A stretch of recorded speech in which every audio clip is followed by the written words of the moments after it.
Good evening बच्चे लोग। Class 11 के लिए जो मॉडल सेट पेपर दो दो सेट जैक बोर्ड में इशू किया है फर्स्ट टर्म के लिए, है ना। अकाउंट्स का, बीएसटी का,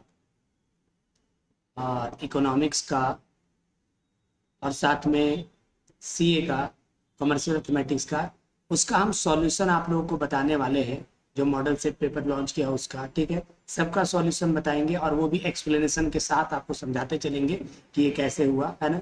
और लेकिन एक्चुअली क्या है कि अकाउंट्स का जैसे 40 क्वेश्चन है, तो 40 क्वेश्चन है, तो अगर हम एक वीडियो में बनाते हैं तो बहुत लंबा हो जाएगा। तो 10-10 करके हम लोग 4 पार्ट में हर सेट को बनाते जाएंगे, है ना। और 10-10 मिनट का वीडियो हम बनाएंगे और एक्सप्लेन करते हुए। तो और आप लोग इसको देखिएगा और नोट करिएगा और साथ में इसको शेयर भी कीजिएगा, ठीक है। ओके, चलिए देखिए, सबसे पहला क्वेश्चन आता है कि Kautilya wrote a book. Kautilya ने किस चीज पर बुक लिखा? अकाउंटेंसी पे, इकोनॉमिक्स पे, स्टैटिक्स पे या प्लेसमिट्री के पे, है ना, ठीक है।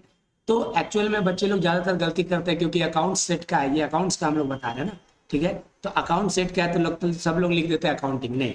तो एक तरह से आप समझना होगा कि ये जो कौटिल्य ने जो बुक लिखा था वो इकोनॉमिक्स पे लिखा था, इसलिए इसका सही आंसर होगा अर्थशास्त्र, है ना, ठीक है। दूसरा क्वेश्चन हमारे सामने क्या है? Accounting based on the careful. Second question हम लोग के सामने है कि accounting is based careful and evidence, है ना, ठीक है।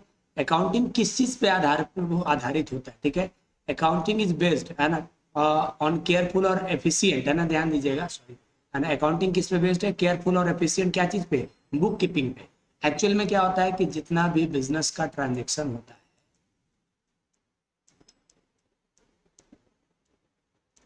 बिजनेस का जो ट्रांजेक्शन होता है उसको हम लोग लिखते हैं, जैसे 1 जनवरी को ट्रांजेक्शन हुआ, स्टार्टेड बिजनेस विथ कैश, है ना।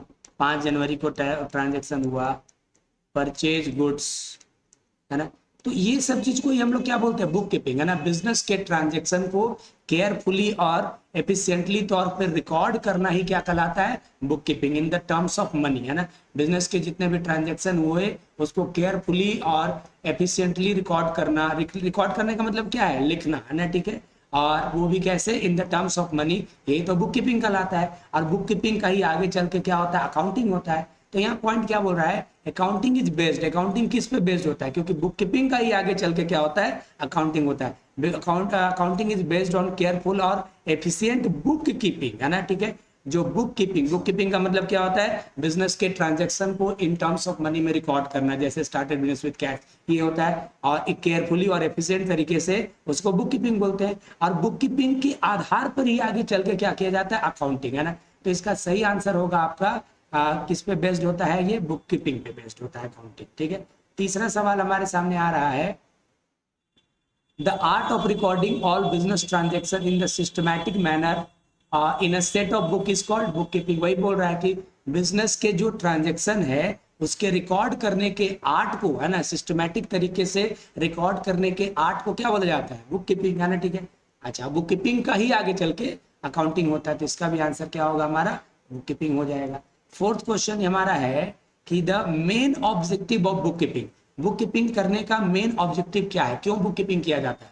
बुक कीपिंग क्या होता है? बिजनेस के ट्रांजेक्शन को केयरफुली और एफिशिएंटली मनी के टर्म्स में रिकॉर्ड करना, ठीक है। इसके क्या ऑब्जेक्टिव है? क्यों बुक कीपिंग किया जाता है, ठीक है। अच्छा, पहला पॉइंट आ रहा है complete recording the business transaction. Business के जितने भी ट्रांजेक्शन है उसको कंप्लीट तौर पर रिकॉर्ड करना, ये उसका ऑब्जेक्टिव है, बिल्कुल ये ऑब्जेक्टिव है। Ascertainment of the financial effect of the business, है ना। बिजनेस पे फाइनेंशियल इफेक्ट क्या पड़ेगा इस ट्रांजेक्शन का, वो भी आपका ये क्या है? इसका ऑब्जेक्टिव है। एनालाइज और इंटरप्रिटेशन ऑफ डाटा, नहीं, एनालाइज करना अकाउंटिंग होता है ना, एनालाइज करना बुक कीपिंग नहीं होता है। तो ये दोनों आंसर है, इसलिए इसका आंसर हम लोग लिखेंगे ए एंड बी बोथ। इस पॉइंट का आंसर होगा ए एंड बी बोथ। पहले बात समझ लीजिए बच्चों, बुक कीपिंग क्या होता है? बिजनेस के ट्रांजेक्शन को लिखना, है ना, कैसे?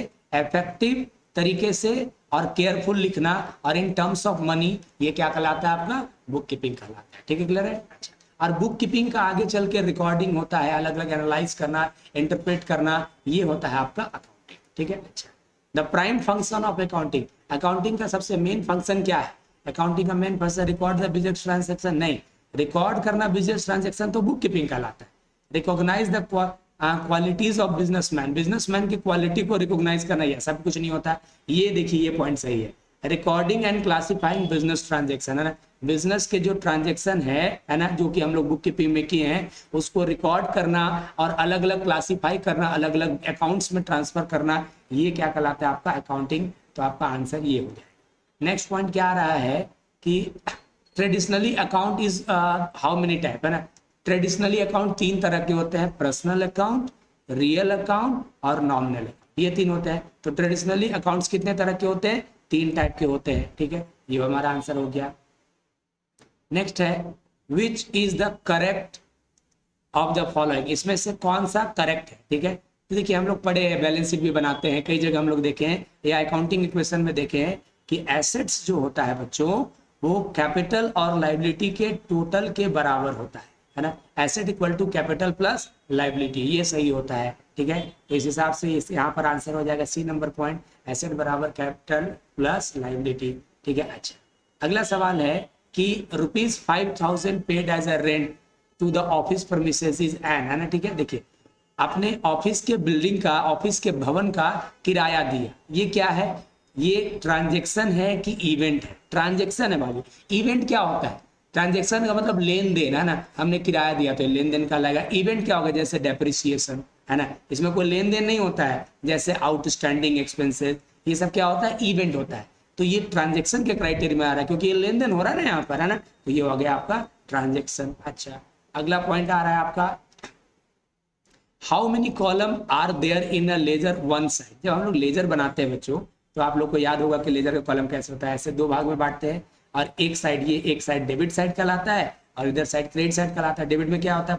डेट का कॉलम होता है, पर्टिकुलर का कॉलम होता है, जर्नल फॉलियो का कॉलम होता है, फिर अमाउंट का कॉलम होता है, और सेम इधर भी चलता है हमारा। तो एक साइड में कितना कॉलम हुआ? डेट, पर्टिकुलर, जर्नल फॉलियो और अमाउंट, है ना। तो लेजर के एक साइड में, है ना, कितना कॉलम हुआ? 4 कॉलम हुआ। तो आंसर कितना हो जाएगा आपका? इसका आंसर हो जाएगा 4।